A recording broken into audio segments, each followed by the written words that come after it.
Olá, alunos da Escola Emanuel. Aqui é o professor Gustavo e essa aula é exclusivamente para os alunos do sexto ano A e do sexto ano B.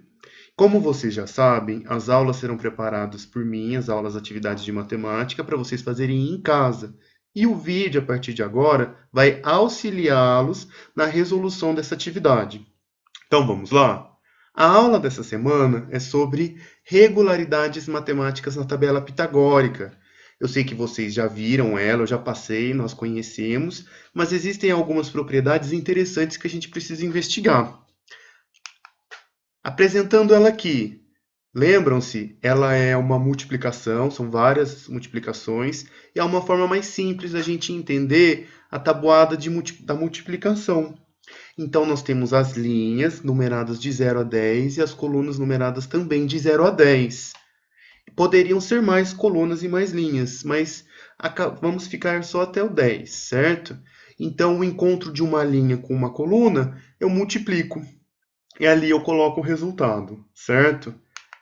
Para a gente relembrar os termos de uma multiplicação, cada operação recebe algumas classificações. E na multiplicação, pegando uma aqui, 3 vezes 5 igual a 15. O 3, o número 3 e o número 5 são os fatores. Fatores são os números que se multiplicam, são os nomes que se dão, é o nome que se dá aos números que estão sendo multiplicados.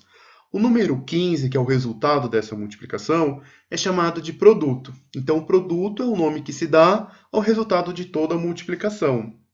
Pensando de maneira inversa, também podemos dizer que o 3 e 5 são os divisores do 15, certo? Porque 3 e 5 divide 15 de maneira exata. Ou que o 15 é múltiplo de 3 e múltiplo do 5. Primeira propriedade super importante na tabela pitagórica e na multiplicação. Quando eu pego um número e multiplico por zero, o resultado vai ser sempre zero, certo? Então aqui eu selecionei alguns exemplos que depois aí na atividade vocês vão escolher outros, pode ser o mesmo, mas legal vocês escolherem outros. Então 2 vezes zero é zero, zero vezes 3 zero, 10 vezes zero zero, zero vezes 20 zero.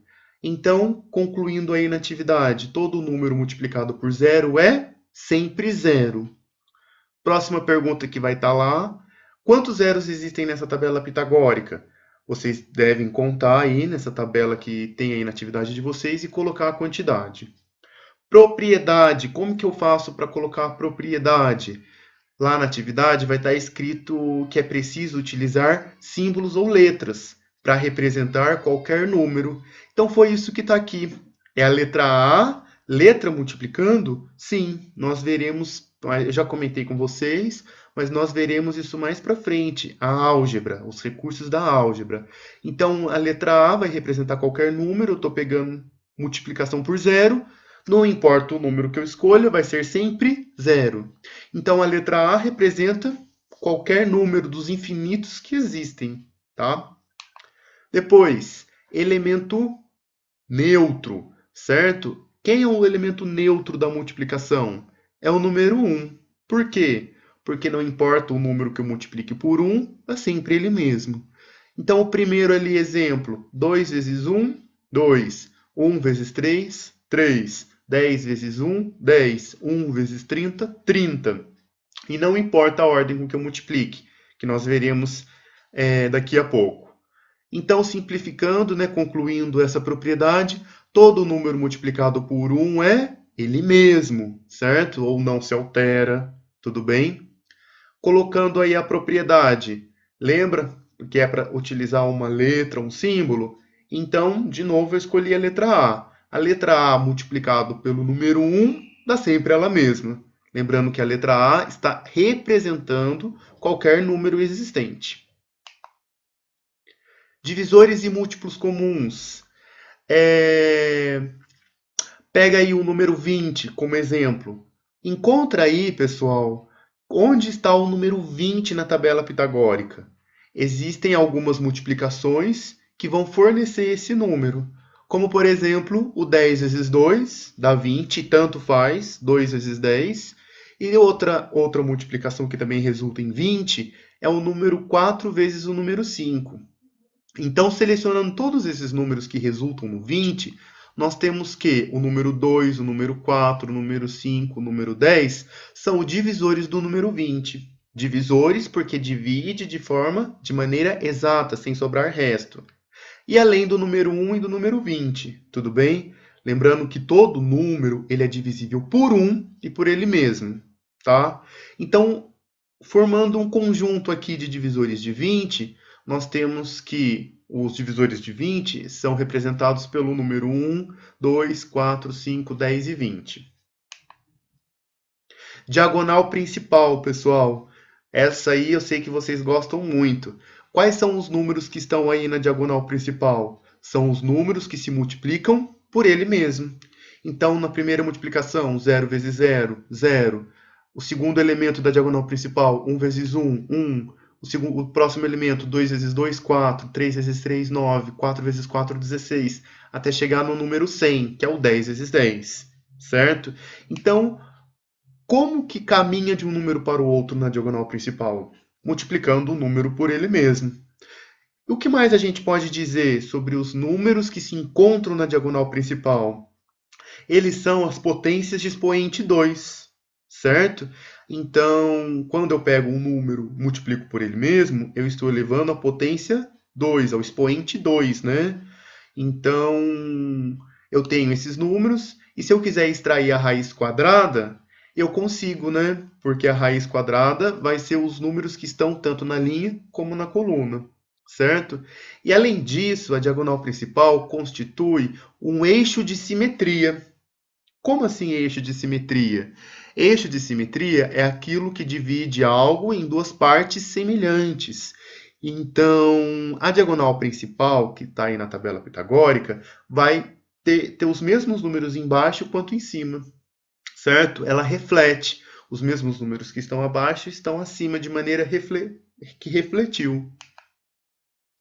Propriedade comutativa, certo? Essa é uma das propriedades da multiplicação, que diz o quê? Que não importa a ordem com que eu multiplique os números. Pegando alguns exemplos aqui, o 2 vezes 4 é exatamente igual ao 4 vezes 2. A ordem com que eu opere os números não altera o produto. E aí também lá na atividade vocês vão colocar os exemplos que vocês quiserem, desde que corretamente. 5 vezes 3 é exatamente igual a 3 vezes 5, que dá 15. 7 vezes 8 é exatamente igual a 8 vezes 7, que dá 56. Então, a ordem dos fatores, lembra que fatores são os números que estão multiplicando, que estão sendo multiplicados, não altera o produto. E colocando na propriedade 3 lá da atividade, que é a propriedade comutativa, eu tenho que o A vezes B, agora eu preciso pegar dois símbolos, duas letras, tá? É exatamente igual a B vezes A. Próxima propriedade, propriedade associativa. O que significa o associar? Associar é sinônimo de organizar, tá? Colocar aquilo que tem a mesma característica. Então, eu tenho aqui uma expressão numérica, o 2 vezes 2 que multiplica, o 3 que multiplica 2, perdão, né? E ele está organizado com parênteses. Lembram-se lá da expressão numérica que eu preciso resolver tudo que está no parênteses primeiro? É isso que a gente vai fazer aqui, certo? Então, se o 3 vezes 2 está dentro do parênteses, resolvo ele primeiro, que dá 6. Multiplica com o que está fora. 6 vezes 2, 12, né? Se eu deslocar o parênteses, se eu pegar o parênteses e escrever ele em outros números, eu tenho aqui fazer o 2 vezes 3, 6. Multiplica com o número que está fora, o 2, 6 vezes 2, 12. Tudo bem? O mesmo é o próximo exemplo. 5 que multiplica, entre parênteses, 4 vezes 2. Primeiro multiplico 4 vezes 2, que dá 8. E 8 vezes 5, 40. Tudo bem? A mesma coisa, se eu deslocar o parênteses, e colocar ele entre o 5 e o 4, o que a gente tem? Resolve primeiro o que está dentro do parênteses. 5 vezes 4, 20. 20 vezes 2, 40. Em ambos os casos, o resultado foi o mesmo. E o que podemos concluir com isso? Que a ordem de associação, a maneira com que eu opero, que eu multiplico os números dos fatores, não altera o produto. Tudo bem? Então, colocando aqui na propriedade associativa, propriedade 4, Preciso pegar agora 3 letras, 3 símbolos. Então, eu pego o A, o B e o C. Inicialmente, o parênteses está entre o B e o C, mas se eu deslocá-lo, colocar ele primeiro com o A e o B, e depois multiplicar o número C, não importa, o resultado será o mesmo. Então, essa foi a aula de hoje. Espero que vocês assistam. E qualquer dúvida, entrem, façam o Gmail para vocês, que vai ter uma classe no Google Classroom, certo? Qualquer dúvida, vocês poderão encaminhá-las por lá, certo? Sexto ano A e sexto ano B. Então, muito obrigado e até a próxima aula.